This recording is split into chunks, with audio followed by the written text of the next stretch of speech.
Howdy y'all, Joe Hills here, recording as I always do in Nashville, Tennessee, and today on the Hermitcraft server, I'm going to do a little bit more building, but I'm going to do a little bit of talking as well. That might come as a surprise to those of you who are used to my silent films, in which myself and Silent Bob, no wait, that's somebody else.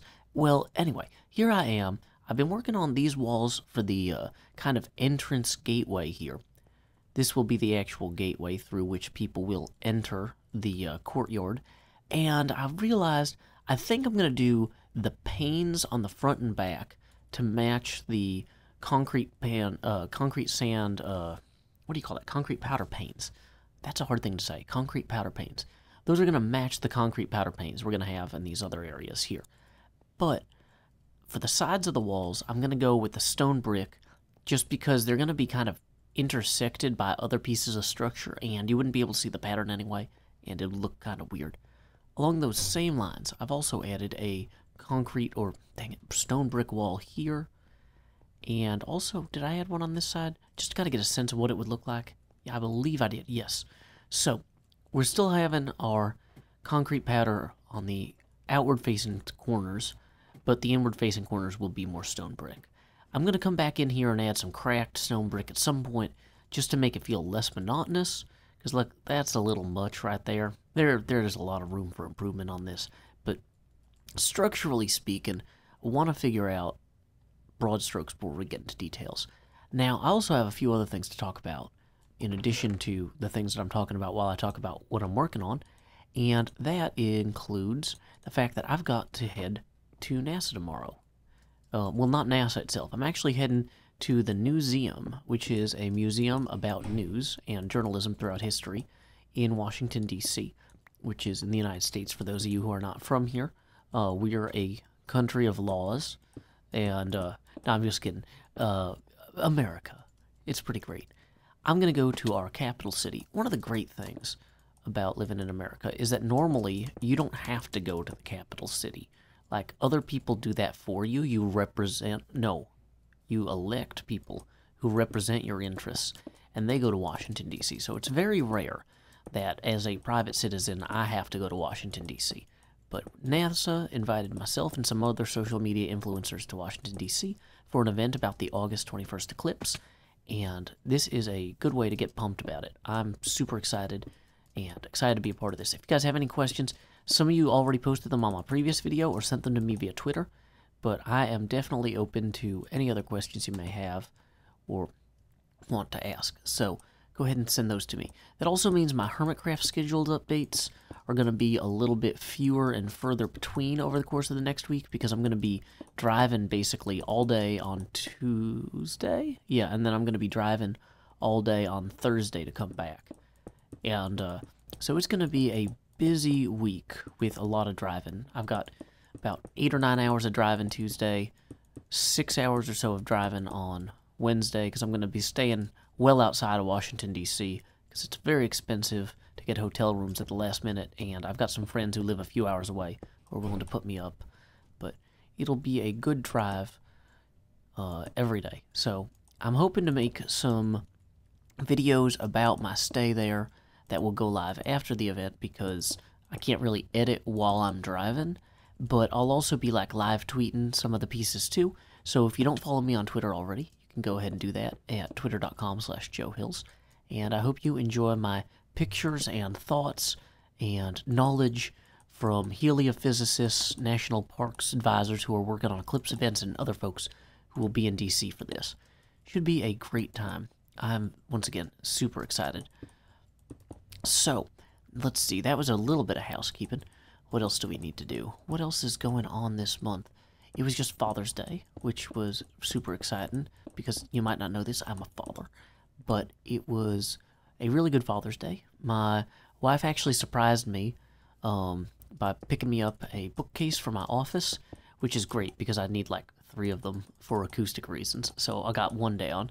So that's kind of nice. And then she also picked me up a Lego Saturn V Apollo rocket, which I've had my eye on for some time.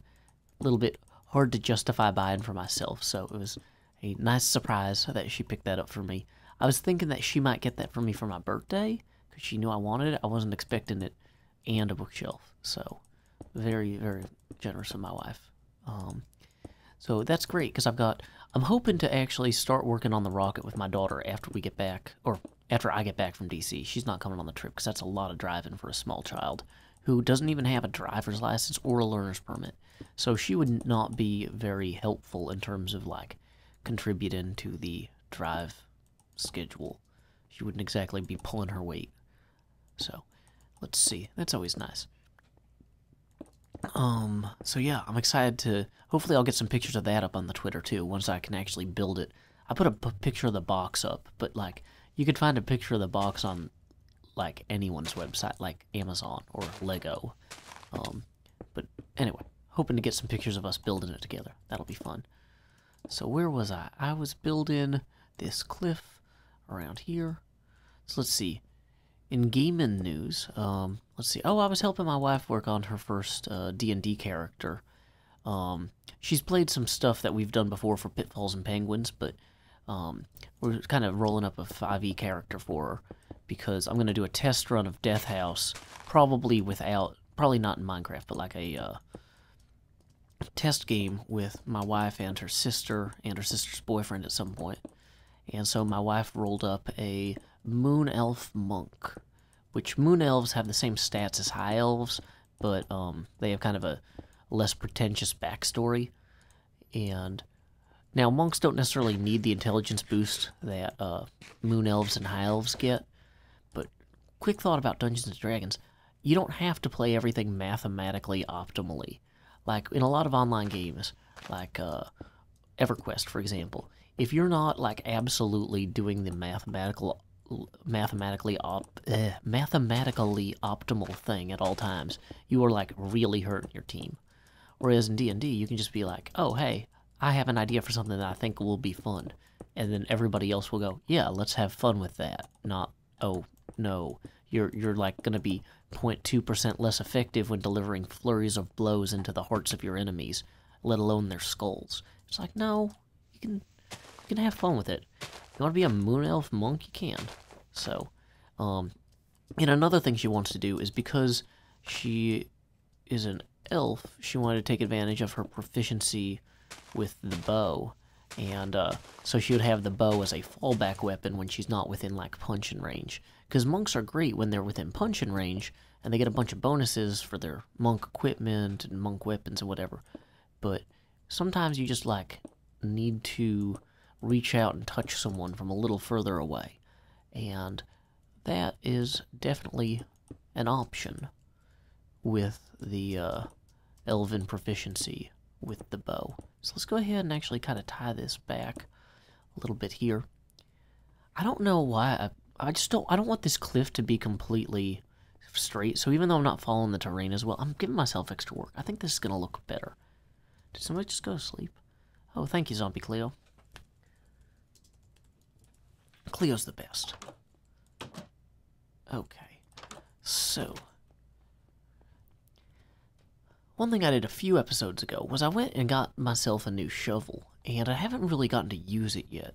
So I'm kind of thinking I should run over here to the, like, sandy area that I need to dredge out anyway. Whoa. We got, like, our entrance to our bay, which is full of sand, and needs to be full of bay, or basically. We need this to be an inlet, not a come smash your ship against the bottom of the, you know, inlet. Dang it, that doesn't work. It should be a we're open for business lit, not a you've destroyed your hull lit. I don't, there's something there. But anyway, this whole little area here, definitely I need to go deeper if I can. And so I figure I'd come out here with my shovel and take care of some of the sand. Not quite as worried about the sandstone at the moment, because I can't use sandstone to make concrete powder anyway. Whereas something like this, I just would need to be chewing through this like it's taffy. And I am someone who is famous for eating taffy. Who is famous for eating taffy? If it was like, I need to chew through these sand burgers like I'm Jughead Jones, I'd be like saying that. But I said taffy. Who drinks or eats taffy? Nobody drinks taffy, I don't think. I guess you could melt taffy over ice cream and then drink it. But you'd still be like eating it. It'd be like chocolate syrup more. It'd be a different thing than drinking. Don't drink taffy, I don't think. It's a lot of sugar. Yeah. I don't know what the closest equivalent to taffy is in liquid form. Now I'm just going to be thinking about the different, like, the 4 states of taffy. Taffy as a liquid, taffy as a solid, taffy as a plasma, taffy as a gas. I wonder how hot you have to get sugar to actually have it turn into gas. Probably pretty hot. It'll probably catch on fire first. You don't really hear a lot about carbon gas. You hear about carbon particulate in other gases, like smoke, for example. I now have a lot of... Okay, yeah. I now have a lot of questions about gaseous forms of carbon. I need to look into this. This is why we learn, or how we learn. We talk about one thing, and we think about another, and then we think about a third thing. Before you know it, we're on Wikipedia for 8 hours learning about how substances transform from one phase to another. Good times. So, anyway, here we go. Just grabbing a little bit more of this. We should probably be on our way shortly, because I don't want to make a whole episode of me digging out sand. But at the same time, if I don't record when I'm down here, I'm going to drown doing something stupid, and y'all will laugh at me. But you won't be able to laugh at me, because I didn't record it. So there's kind of a catch-22 there. Wow, with about 5.5 stacks of sand here, that is more than enough to start really churning out some concrete powder for our panels on our walls. But you know what? I think first I need to get more gravel as well. I've recruited a few squids. I say recruited very loosely. I'm not going to... Maybe recruited is a mischaracterization, but I grabbed some ink on my way here as well.